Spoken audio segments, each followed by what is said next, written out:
uma criança que teve uma paralisia cerebral, ela pode perfeitamente crescer e ser uma pessoa normal. De médicos falarem para mim que eu iria levar um pé de coentro para casa. Você levar um vegetal, um pé de coentro para casa.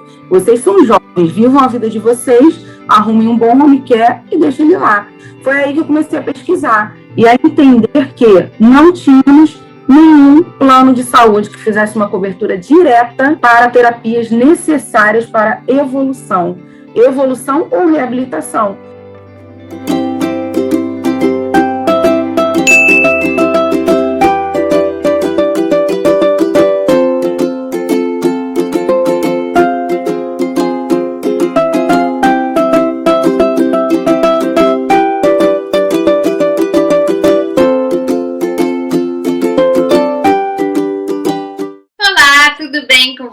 Boa noite, bom dia, boa tarde.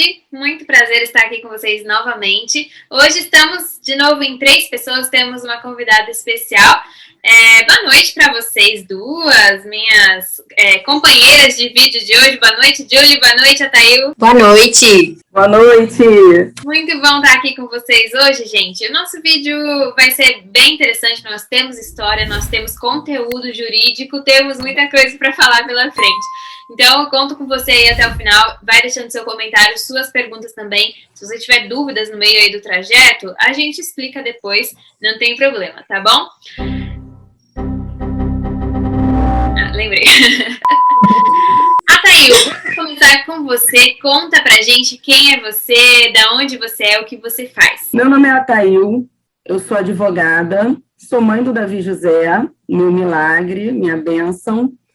E sou natural do Rio de Janeiro, moro no Rio de Janeiro, no bairro de Campo Grande, aqui no Grande Rio. E hoje eu vim aqui para conversar um pouquinho com vocês sobre várias coisas, vários aspectos, não é mesmo? Muito bom, seja bem-vinda, primeira vez aqui no canal, mas já acompanhou um pouquinho do que a gente vem fazendo por aí? Atail no Rio de Janeiro, Julie em São Paulo, como é que aconteceu aí esse encontro? Conta pra gente, Julie. Pois é, eu ia até comentar, né? Ela falou que é do Rio de Janeiro, vai dar para ver no decorrer do vídeo, com certeza, por conta do sotaque da Atail, que é lindo. Eu amo sotaque, sou suspeita para falar. Mas vamos lá, né? O meu primeiro contato com a Atail foi através do grupo tão especial História de Milagre, né? E aí a Atail entrou antes de mim, e além de mais conhecimento do que eu na época, ela ainda era advogada, então tinha muita dúvida que a gente acabava indo no individual tirar com a Atail. Mas pelo fato de ela morar longe, logo de início, eu só tirei mesmo algumas dúvidas, né, amiga? Mas não chegou a se tornar logo de cara advogada do Iron. O primeiro advogado que eu tive contrato, né, foi para tirar o Iron do hospital, e eu lembro que a gente pagou uma quantia considerável e não teve, assim, retorno nenhum desse processo. Ele ficou rolando por muito tempo. A gente tentou sair do hospital através do governo na época, mas a gente já tinha convênio, né, e a gente estava lá mofando eternamente, desesperados, e ninguém conseguia tirar a gente de lá. E aí, até que a gente conseguiu, enfim, através do convênio, através de outras coisas. E um belo dia, eu falei assim, não vou mais fazer essa besteira de pegar um advogado que eu não conheça a procedência. Por mais que seja por indicação, é muito complicado você pagar um dinheiro e não ter retorno nenhum, sendo que seu filho precisa. Então, eu falei assim, vou conversar com a Atail, por mais que ela more longe. Se precisar resolver alguma coisa aqui em São Paulo, eu lembro até que eu falei pra ela, ai, amiga, não tem como a gente pagar alguém só para resolver as coisas que precisam ser resolvidas aqui, mas o processo mesmo integral do Iron, os direitos dele, as terapias, as coisas que ele precisa, ficarem todas na sua mão. E foi aí, nesse momento feliz da minha vida do Iron, que as coisas começaram a dar certo. Até então, tudo que o Iron conseguia era através de campanha e muita luta, porque para arrecadar dinheiro em campanha vai um bom tempo, né, um bom suor, e mesmo assim ele não conseguia tudo que ele precisava, sendo que ele tinha direitos através do convênio que estava sendo pago, né. Hoje ele ainda não recebeu tudo o que ele necessita, mas já recebeu muito mais do que ele um dia sonhou ter, graças a essa abençoada e a profissão dela. Então foi assim que eu conheci essa maravilhosa, que eu super indico, a Thail. Muito bom. Então, hoje nós vamos ter uma espécie de consultoria jurídica aqui no nosso bate-papo. Então, se você está precisando disso, já fica por aí e indica esse vídeo para suas amigas, para os seus amigos que você sabe que também estão precisando. Thail, primeiro, antes de a gente começar essa parte de falar sobre o jurídico mesmo, tudo que envolve essa questão, eu quero saber a sua história, saber a história do seu bebê, do seu milagre que você falou aí no início, né? Conta pra gente a história do Davi. Vamos lá. O Davi, ele hoje é uma criança que está com 6 anos de idade, fez no dia 14, no último domingo, 14 de março. Tive uma gestação normal, o Davi nasceu normal, foi cesariana, tudo bem, até 1 ano e 9 meses. Quando ele tinha 1 ano e 9 meses, ele sofreu um afogamento, grau 6. Quem não sabe, né, o que é um afogamento grau 6 é o último estágio, né, o último grau de afogamento antes do falecimento, antes do óbito. A partir daí, a nossa vida mudou por completo. O acidente foi na casa dos meus pais, onde ele está agora, nesse momento, por sinal. Ele acabou abrindo o portão da piscina. Muita gente tem uma curiosidade imensa de perguntar se a piscina era cercada, se não era, aquelas curiosidades normais de quando acontece algum evento diferente, né? E sim, a piscina é cercada, tem portão, só que como toda criança, né, que um dia não faz, no outro dia já está fazendo alguma coisa, a gente não se deu conta que ele já conseguia abrir o portão. E ele assim o fez. Foi no dia 15 de dezembro de 2016, então bem próximo ao Natal, a minha mãe resolvendo coisas da casa, de arrumação, acabou não vendo quando ele passou por ela e foi para a área da piscina e infelizmente caiu. E minha mãe pegou ele já boiando, né, na piscina, no desespero, sacudiu, correu, pediu ajuda na rua, foi atendido prontamente por uma amiga nossa vizinha, que deu os primeiros socorros, nós nem sabíamos, ela é técnica em enfermagem, a gente nem tinha esse conhecimento, e foi um anjo de Deus ali, o primeiro anjo, né, ali, o segundo anjo, o primeiro eu falo que foi minha mãe, que o resgatou da piscina, e ela fez os procedimentos iniciais, em seguida minha irmã chegou, minha irmã é enfermeira, e ali ele já teve a primeira parada, a minha irmã colocou ele dentro do carro, levou para o hospital próximo, na casa dos meus pais, hospital público, e lá ela chegou com ele já sem vida. Então, para todo mundo que eu conto essa história, eu falo que o Davi, ele não foi reanimado, ele voltou à vida, porque ele teve 2 paradas cardiorrespiratórias, né, 20 minutos, então, totalmente incompatível, né, com a vida. E ali, naquele momento, quando tudo estava preparado para uma intubação de uma outra criança, o bombeiro entra com o Davi para socorro, e ele que foi a criança que foi intubada de emergência, de imediato, e ali começou a luta pela vida dele. Quando eu cheguei ao hospital, eu já cheguei depois do evento, estava trabalhando, e quando eu cheguei na casa dos meus pais, que recebi a notícia, corri para o hospital, chegando lá, foi uma cena que eu só tinha visto em filme, né? Eu nunca tinha visto ninguém assim na minha frente, entubado, uma criança, meu filho, e ele bem inchado, nem dava para reconhecê-lo bem.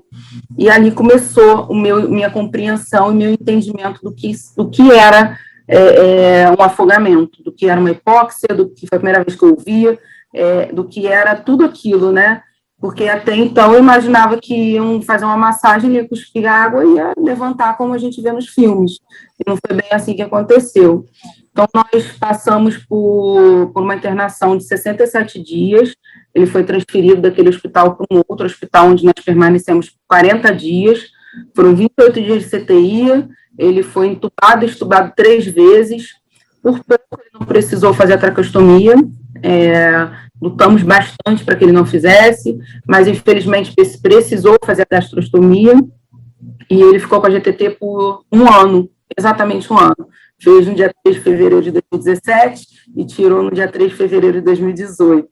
Achei uma coincidência muito incrível. E dali começou assim, uma mudança muito grande de vida, né? A partir do acordar dele do coma. Eu me lembro perfeitamente que eu levei um brinquedo que ele gostava muito, porque eu jurava que ele ia abrir os olhos e eu ia ter o meu filho de novo, aquele que me chamava de mamãe, que já andava, que comia tudo, que ainda mamava, porque eu ainda amamentava. E não, eu tinha uma criança totalmente espástica, que não tinha reação nenhuma, e começou o que eu chamo de assédio hospitalar, né? Então, começamos a ouvir atrocidades. Então, seu filho não vai, se ele sobreviver, ele vai ser um vegetal. No início, quando ainda estava entubado, era não passa de hoje, é questão de horas, de minutos, questão de dias, de semanas, e por aí foi. E ele foi lutando e vencendo, com muita força de vontade dele, com muita oração nossa, de nossa família, dos nossos amigos, das pessoas que nos amam. E foi aí que eu comecei a buscar informações acerca do que eu poderia fazer pelo Davi, né? E foi quando eu comecei a conhecer as terapias neuroevolutivas, tudo que eu poderia fazer pelo meu filho de maneira neuroevolutiva. Foi a partir de um fisioterapeuta que estava lá cumprindo o plantão, ele olhou para mim e falou assim, se você ficar fazendo isso aqui, ele não vai fazer nada, isso aqui é só amassapão, ele não vai fazer nada, então corra atrás do que ele precisa. Eu falo até hoje que aquele terapeuta foi um sinal de Deus para mim, uma confirmação, porque eu entendia que ele não tinha nenhum problema muscular, nenhum problema motor de ordem muscular ou óssea, né? Era uma questão neurológica, então por que ficar puxando, amassando e não ia funcionar? E a partir dali eu comecei a buscar várias e várias histórias, e foi quando eu conheci a história da Eden, que é uma menina, aqui no Brasil, nesse momento eu não conheci ninguém, eu não achava nada, eu botava na internet sobrevivente de afogamento e eu não via nada, eu só via índices percentuais, pessoas que morrem, eu ficava, meu Deus, meu filho vai morrer, eu não vou ter meu filho mais, né? Tanto que quando eu conheci o História de Milagres, que é o grupo onde, que eu falo, é uma grande bênção na vida de todos os pais que nos acham, né, a gente indica o grupo, porque ali é uma escola muito grande, é um local, rede de apoio muito grande que nós temos. Então, quando eu conheci a História de Milagres, eu conheci a história de várias pessoas, né, conheci a história do Feu, conheci a história do Fernando, enfim, eu conheci o História de Milagres a partir de um amigo que eu comecei a ajudar, que é o George. Então, ele me apresentou esse grupo comigo tentando ajudá-lo, porque o filho dele tinha acabado de sofrer um afogamento, e eu tentei ajudá-lo, Davi ainda estava no hospital, inclusive, por uma outra situação, e naquele momento eu imaginava que minha vida seria isso, só internação, internação, internação. A minha carreira profissional, né, enquanto advogada, estava um tanto quanto parada, eu ainda tentava dar conta de gerir meu escritório, com a ajuda de vários colegas que foram super solícitos nesse período, mas como mãe, né, nossa prioridade são nossos filhos. E foi nesse momento que eu comecei a entender tudo que eu precisava fazer para que o meu filho tivesse com muita eficácia e de uma maneira muito concreta tudo que era dele por direito. A começar pela vaga no hospital, que eu fui a pessoa que foi, naquele momento ali da emergência, do primeiro dia do acidente, fui eu quem fui até o fórum para poder pedir uma liminar para interná-lo, uma liminar no plantão judicial, porque por mais que eu explicasse para todas as pessoas amigas que estavam ali comigo no hospital, ninguém sabia como fazer.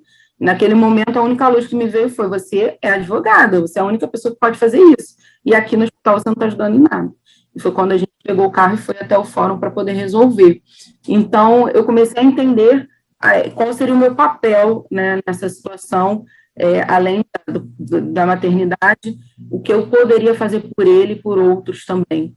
Hoje o Davi é uma criança que a gente costuma usar a hashtag Rumo aos 100%, e hoje ele é uma criança que inspira muitas outras, isso me alegra muito. É uma criança que está, de fato, eu falo isso sem sombra de dúvida, 90%, mais de 90% reabilitado. O Davi, ele teve uma lesão grande e nós conseguimos, né, eu me lembro uma consulta com a neurologista dele, onde ela pegou o exame, olhava para o Davi, olhava o exame, olhava para o Davi, e ela falava, eu estou tentando entender se esse fato é dessa criança, porque essa criança que está na minha frente não tem esse cérebro. E ali, para mim, foi a grande prova do amor de Deus por nós e do que o nosso trabalho, porque eu costumo dizer que não adianta você só orar e só pedir a Deus, você tem que agir, que o nosso trabalho ali com as terapias, né, buscando o melhor por ele, estavam dando certo. E hoje o Davi já anda, e quando a gente estava pensando em ver cadeira, em adaptar, ele usou a cadeira por um tempo, a gente já estava com andador, o Davi começou a andar a partir de vários intensivos, e ele começou a andar, hoje ele anda praticamente normal, agora está dando até para querer correr e pular, e ele desenvolveu, né, uma das sequelas neurológicas que foram ocasionadas pelo afogamento, foi a apraxia da fala.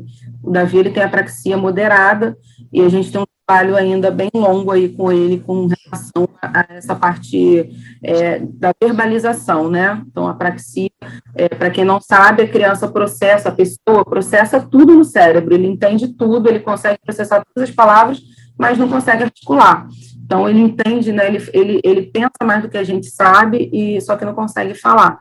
Tanto que a gente utiliza alguns mecanismos para que ele possa se comunicar, mas é só isso, porque no mais ele se comunica muito bem, ele aponta, ele se faz entender, ele fala mamã, papá, faz alguns sons e se faz entender de uma maneira muito eficaz.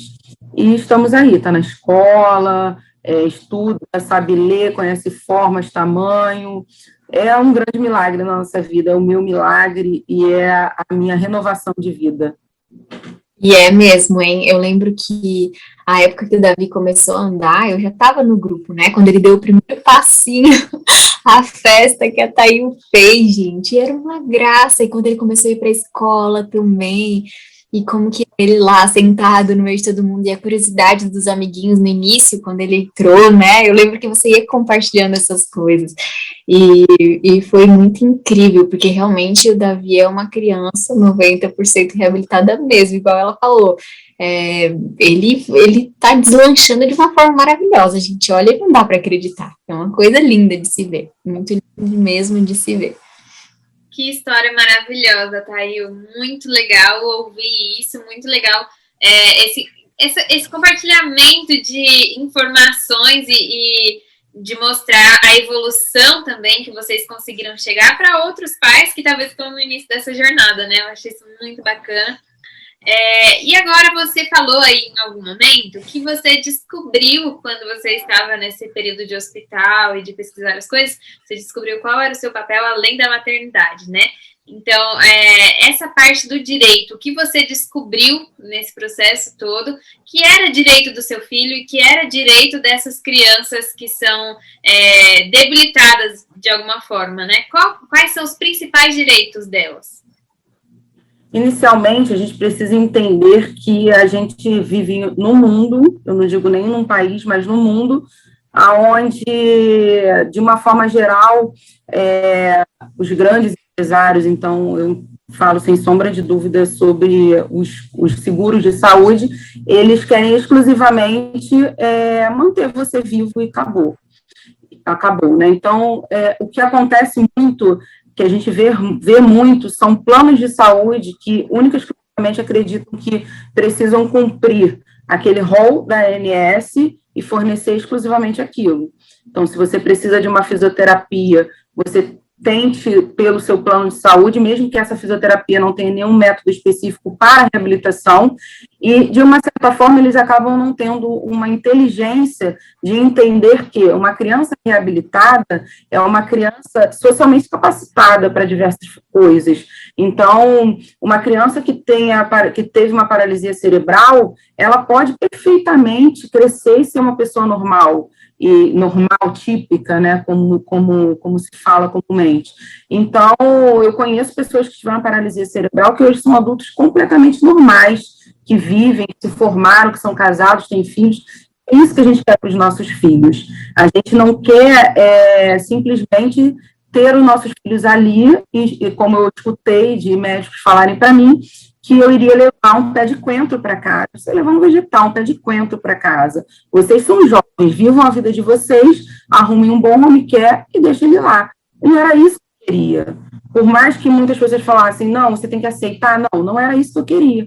Foi aí que eu comecei a pesquisar e a entender que não tínhamos nenhum plano de saúde que fizesse uma cobertura direta para terapias necessárias para evolução ou reabilitação. No caso do Davi, é uma reabilitação, porque ele é uma criança que já tinha algum desenvolvimento, ele já andava, já falava, já comia.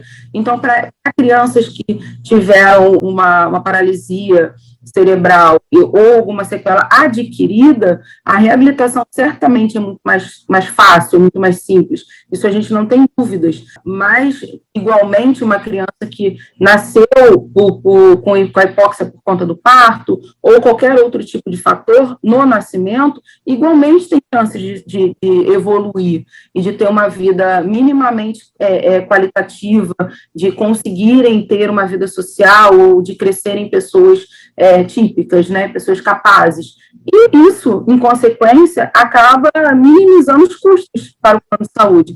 Então, seria até inteligente deles investir nesse tipo de procedimento, nesse tipo de tratamento. Só que não é o que acontece. Então, hoje, na grande maioria, ou quiçá na totalidade, os planos só cobrem os tratamentos necessários para os nossos filhos a partir de um procedimento judicial. Então, se você não provocar o judiciário para que seja cumprido de alguma maneira aquilo que você entende que é bom para o seu filho, que o médico também entende, que você precisa, sim, de um parecer técnico, você não consegue. Então, não adianta a Julie ligar para o plano de saúde e falar, preciso de uma terapia X. Não adianta, ela não vai conseguir. Ela só consegue judicialmente. E a gente vê que a gente precisa passar por isso, que os pais e as famílias, às vezes, já estão machucadas por aquela realidade, tem que custear um advogado ou procurar um defensor público para poder ter seu direito resguardado. Então, são direitos muito grandes. Aqui a gente vai tratar de algumas coisas essenciais, porque a gente no hospital, até eu mesma enquanto advogada, a minha especialidade é em direito do trabalho, então eu não tinha orientação com essa parte. Eu tive que me especializar para poder entender tanto para o meu filho, como para ajudar outras famílias. E foi aí que eu comecei a entender que a gente tinha terapia pelo método neuroevolutivo Bobolt, tinha o PediaSuite, tinha o TeraSuite, a gente tinha vários caminhos, né, que podiam serem adaptados, adequados, e sim, nós podíamos oferecer isso para os nossos filhos através do convênio. Então, a partir do momento que aquela família tem o filho assegurado pelo convênio, o convênio não quer cobrir, ela tem sim o direito de procurar a justiça, de procurar o judiciário e falar, opa, estou aqui, ó, eu preciso de ajuda porque o plano de saúde não quer cumprir. A maioria das vezes eles alegam que não cumpre porque não está no rol da ANS. O rol da ANS não é taxativo. O que seria um rol taxativo? Seria algo que está ali, tem que ser só o que está ali. Mas não é. Ele é apenas exemplificativo. E qual é o maior bem jurídico protegido mundialmente? É a vida. Então, se um médico, que é um profissional qualificado tecnicamente para dizer o que é bom para aquele paciente, está dizendo que ele precisa da terapia X, do medicamento Y e precisa do suplemento W, o saúde tem que acatar. Então, mediante isso, o judiciário acaba tendo que intervir, porque o plano de saúde não acata, eles acabam sendo economicamente maiores e proíbem. Não tem como você chegar numa clínica e falar, toma aqui minha carteirinha e se vira com o plano. Não, você precisa de uma ordem judicial para que seja cumprido. As terapias são caras, a gente entende que é caro, porque a qualificação desses profissionais é caro. Então, a gente percebe a diferença de um profissional que não tem uma qualificação adequada para atender uma criança com uma paralisia cerebral, com algum problema neurológico, e um profissional que tem. Então, a gente entende que tudo isso gera um custo grande. E a maioria das famílias não tem. Como a Julie falou, precisou fazer campanha, rifa, almoço, são coisas que a gente precisa, de certa maneira, eu também passei por isso. Eu fiz campanha, fizemos almoço, e eu agradeço muito por as pessoas que sempre nos acolheram, nos ajudaram comprando uma rifa, comprando um almoço, mas a gente fica refém daquela situação. Então, a família que passa por isso, que precisa viver de campanha, não tem muito tempo, a gente viu no Fantástico da Vida, pessoas que estavam sendo investigadas por estarem usando inadequadamente o dinheiro daquilo. Isso prejudicou muitas famílias de bem, que ajudam, que de fato utilizam cada real para cuidar dos seus filhos. E a gente acaba passando, a Julie pode confirmar isso, por situações nas quais, se a gente estiver num shopping resolvendo alguma coisa, comprar uma casquinha, alguém te vê, vai falar que você está comendo aquela casquinha com o dinheiro do benefício ali daquela campanha. Isso é muito ruim. A gente já é tão refém do nosso dia a dia, de tantas coisas que a gente precisa fazer, e quando a gente tem que se permitir até um lazer, que também é saudável, tanto para os nossos filhos como para a gente acaba ficando refém. E quantas vezes a gente tem que ficar olhando para o lado, para ver se, de repente, alguém te vê e vai te condenar ou te julgar. Então, você tem o direito, você e seu filho, você e a criança tem o direito de ter cobertura completa. Quando eu falo completa, é completa. Se o médico prescreve que o seu filho precisa do canabidiol, que é uma grande discussão, né, uma grande polêmica, ele precisa, e se ele tem ali todos os requisitos, tem a prescrição médica, tem autorização, tem tudo ali, o plano tem que cobrir, e o juiz precisa acatar. Se ele precisa utilizar um FlexiCorp, que é um colete, né, de posicionamento, ele precisa usar aquilo, está prescrito, o plano tem que cobrir. Ele precisa de um suplemento, meu filho tem que tomar um leite específico, o plano tem que cobrir. Ele precisa de um sal específico, o plano tem que cobrir. Estando prescrito pelo médico, fralda, sonda, tem que cobrir, né, Julie? Tem que, poxa! Eu lembro que a Julie passou por 2 processos jurídicos muito importantes aí no decorrer da vida do Aira. Você está falando bastante sobre o convênio, que os pais têm o direito, aquela criança tem o direito, na verdade, né, de ter tudo aquilo que o médico prescreve. Mas antes de tudo isso, tem o direito do convênio. Como funciona? Essa criança tem direito a ter um convênio? Se ela ainda não tem o convênio, ela adquiriu essa anóxia, ou seja, outro tipo de doença, né? E depois disso ela vai precisar do convênio. Ela tem esse direito? Como funciona isso? Porque esse foi outro processo bem importante que a Julie também passou. Sim, então, porque eu comecei falando das pessoas, das crianças que têm convênio. Então, de repente, já conseguiram, já passaram por essa parte da contratação. O que acontece muito é que quando a gente vai contratar, a gente precisa preencher uma ficha. Todo mundo que já teve plano de saúde ou tem, sabe que a gente preenche uma ficha autorizando o convênio a fazer uma pesquisa sobre você, e ali também você presta algumas informações. Aquelas informações você tem que falar a verdade. Acontece muito do corretor que está vendendo o plano de saúde falar, não, aqui você coloca não. Então, aqui você mente. Isso pode dar um grande problema lá na frente. Então, você coloca sim, porque se seu filho tem algum problema, alguma doença, alguma patologia, você tem que informar. Porque amanhã ou depois você vai precisar do plano para alguma coisa, e o plano pode buscar. A gente sabe que a maioria dos planos são bem desorganizados, essa ficha deve sumir lá. Mas, na prática, né, no que a gente precisa entender como justo e como honesto, você precisa informar a verdade. Então, você informou, você fez o preenchimento da família, vamos supor que aquela família, a criança nasceu, a criança não tem plano de saúde ainda, e a criança teve anóxia, né, do parto, e vai precisar de tratamento por um bom tempo, vai precisar de terapia, vai precisar de médicos, e você precisa incluir aquela criança no seu plano de saúde ou fazer um outro plano de saúde para ela. Quando você preenche aquela ficha, ela vai para análise. Aí o plano vai falar, olha, infelizmente nós não autorizamos, nós não vamos o seu filho no plano de saúde. Por quê? Se o plano não der uma justificativa plausível, o que seria justificativa plausível? Eu não tenho cobertura, eu não tenho condição de atender você nessa cidade onde você reside, né, nesse local onde você está, não tenho condição, não tenho suporte para lhe atender. Isso seria, bem entre aspas, uma justificativa plausível. Por quê? A partir do momento que você procura um plano de saúde, você não vai procurar um plano de saúde que não atenda a nossa cidade. Minimamente, quando a gente procura, meu plano de saúde é a 1000.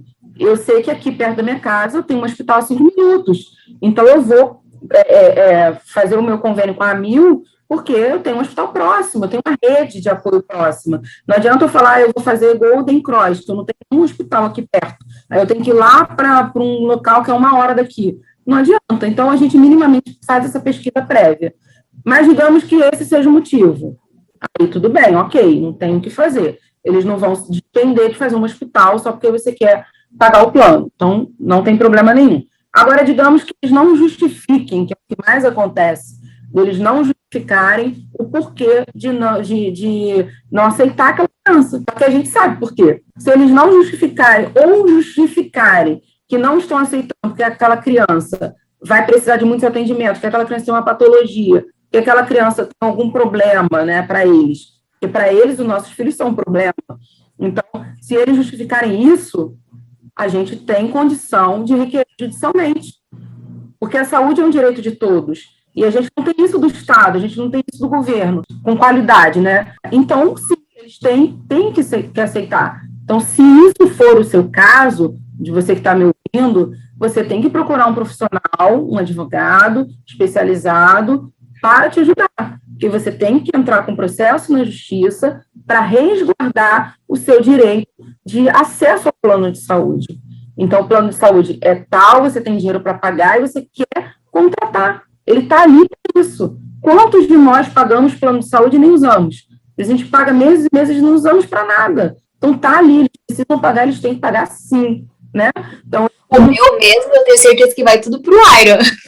A parte que eu pago do meu convênio, o Iron que usa, porque eu não uso. Então, é bem isso. Quantas pessoas não pagam sem usar?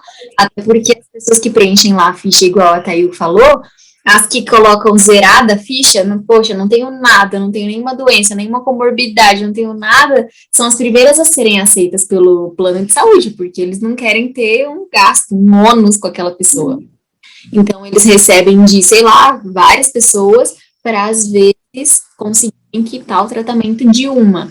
Então, o plano de saúde sobrevive com o equilíbrio dessas duas coisas, né? O número de pessoas que pagam o plano e o número de pessoas que são dependentes do plano por algum tipo de necessidade de saúde, né? Sem sombra de dúvidas, a gente tem um percentual de 70% de usuários que pagam o plano de saúde e não usam. Eu não tenho a menor dúvida em relação ao percentual. Aqui na minha casa, por exemplo, o plano de saúde é pago para mim, para o meu esposo e para o Davi. Então, graças a Deus, hoje o Davi só usa mesmo as terapias. A gente usa o pediatra, né, coisas bem básicas. Mas eu, por exemplo, só mesmo as consultas de rotina, as coisas que a gente precisa fazer de rotina. Meu esposo, idem. Então, a gente não tem esse retorno de, eu estou usando muito e estou pagando porque eu estou usando muito. Então, não tem justificativa a não aceitação. Então, se o caso da família for, eu tentei, mas eu não estou conseguindo, o plano não está autorizando, não estou conseguindo o contrato. Tem essa comprovação, porque a gente precisa de prova, né? Então, a gente precisa comprovar para o juízo que a gente não teve esse retorno do plano, ou minimamente que você tentou e não conseguiu. Que às vezes eles omitem, né? Eles dão um silêncio como resposta. E isso também já acaba auxiliando para que a gente entre com o processo e consiga assegurar que aquela criança, que aquela pessoa que tem necessidade possa ser assegurada pelo plano de saúde, claro, obedecendo alguns critérios de carência, etc. A gente precisa também entender que tem esse preparo e toda essa situação que a gente precisa respeitar de alguma forma. Não adianta você fazer o plano hoje e amanhã você querer YZ de terapias, de consultas, e, enfim, não tem como. A gente precisa esperar. Geralmente, quando a pessoa faz o plano, eu peço para que espere de 3 a 4 meses para que a gente entre com a liminar. Por quê? A liminar, ela é emergencial. Então, se o paciente precisa do tratamento para aquele momento, eu não tenho como esperar a carência de 2 anos deles. Não dá. 2 anos é muita coisa numa reabilitação, numa evolução de uma criança, a gente sabe disso muito bem. Então, não tem condição nenhuma. Então, a gente entra com pedido judicial para assegurar. Eu só não tenho condição de entrar de cara, porque o juiz certamente vai negar, sabendo que você contratou o plano hoje e amanhã já está entrando com pedido. Então, a gente tem que esperar minimamente um tempinho, fazer o pedido para o plano, e o plano negando, a gente entra com o processo requerendo a tutela de urgência, que é o nome correto da liminar, né? Tutela de urgência, para assegurar essa obrigação de fazer do plano de saúde. Isso que a Thayu falou é bem interessante, até porque quando a gente entra nesse mundo, é tudo muito novo, né? E aí, tudo que falam, a gente acredita 100%. Então, esse negócio aí da carência de 2 anos é uma carência abusiva, só isso, né? E a gente acaba acreditando nisso como verdade, e se não fosse eu correr atrás, eu teria ficado os 2 anos da carência internada no hospital, achando que não era um direito do Ayran, né? Tanto que o meu primeiro processo foi contra o governo, e mesmo seria direito do Ayran também de ir para casa pelo governo, mas mesmo assim a gente não conseguiu, igual eu falei, não tivemos sucesso. Então, por isso que é importante esse esclarecimento, né, Thayu? Porque a gente precisa entender qual é o direito para o nosso filho, para que a gente realmente possa correr atrás e com esse entendimento, esse apossar-se da verdade, digamos assim, apossar-se dos seus direitos de uma forma, porque é isso que vai fazer acontecer. Esse tempo que você falou, poxa, se eu fiz o plano de saúde hoje, né, e eu vou esperar pelo menos ali um tempinho que a Thayu falou, sei lá, 3 meses, 4 meses, pagando para poder entrar com a liminar, tem muita coisa, é um processo longo, eu também não posso ficar parada esses 3, 4 meses sem fazer nada, tem muita coisa que vai rolar durante esse período que eu posso adiantar e deixar meu material todo pronto, para quando der os 3 meses, 4 meses, eu já estou indo lá no juiz com o meu advogado, entendeu? Então, qual seria esse processo? Poxa, eu tenho que procurar um bom neuro, tem que ser um neuro alternativo para fazer as prescrições das terapias que a gente faz, geralmente os neuros mais tradicionais ou os próprios profissionais do convênio, eles não fazem esse tipo de prescrição, e aí depois que eu conseguir toda a prescrição exatamente daquilo que o meu filho precisa, eu preciso também dos relatórios dos profissionais, então tudo isso a gente teve que fazer e é um caminho longo, a documentação jurídica também, né, que o advogado pede, que você precisa ir juntando, então é tanta coisa para você resolver, que parada é a última coisa que você precisa ficar.